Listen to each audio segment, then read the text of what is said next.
Selon toute vraisemblance, la démocratie est un mode de gouvernement du peuple, par le peuple et pour le peuple. Et cette définition n'en demeure pas moins invraisemblable, à peine croyable, ni réalisée et ni réalisable.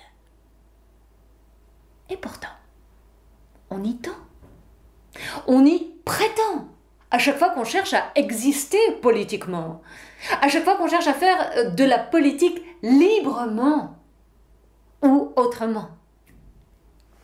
Alors qu'en est-il vraiment? Sur le plan littéral, on retient Démos, le peuple, qui détient la puissance, Kratos.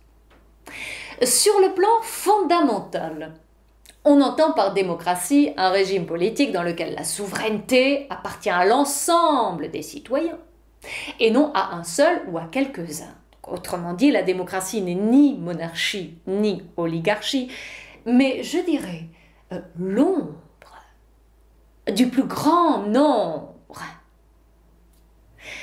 Qu'en résulte-t-il pour nous? Premièrement, de l'étonnement.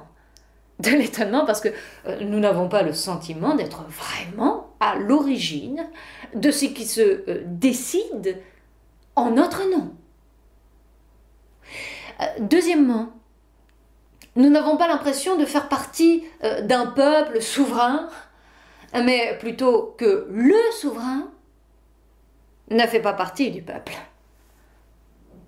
Troisièmement, qu'elle soit directe ou indirecte, la démocratie ne libère pas le plus grand nombre, elle l'enchaîne à l'ombre du plus grand nombre. Et les sondeurs et les sondages nous le démontrent à chaque page. Quatrièmement, la volonté générale n'est plus la somme des volontés particulières, mais une volonté particulière qui se fait passer pour la volonté générale, pour la volonté d'un général. Cinquièmement, la démocratie est un contrat que nous n'avons pas fini de signer. Contrat qui ne nous garantit qu'une liberté formelle. Une liberté formelle et non matérielle, idéale et non réelle. C'est un accord de principe qui n'est pas raccord avec la nature de ceux qui y participent. On peut certes vivre ensemble, mais on n'en a pas toujours envie. D'où notre souci. Sixièmement, tant que l'exercice du pouvoir sera pyramidal, toute volonté démocratique sera vouée à l'échec. Si le haut domine le bas, il ne peut y avoir de dénominateur commun. Septièmement, les textes ont besoin de contexte. Autrement dit, la démocratie a toujours raison, théoriquement, mais reste le plus souvent lettre morte, pratiquement, en vain sur le terrain, reportée ou hors de portée. Et c'est alors que les questions se bousculent devant tout cet édifice qui bascule. Par exemple, à quoi sert une démocratie politique si elle n'est pas aussi économique? À quoi ça me sert d'être libre d'écrire ce qui me passe par la tête si je n'ai pas les moyens de publier ce que j'écris?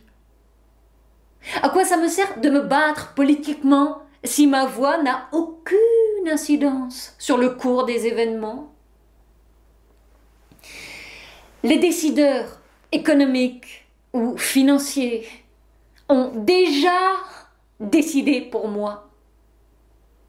Il s'ensuit que la politique, elle n'est plus qu'une simple formalité.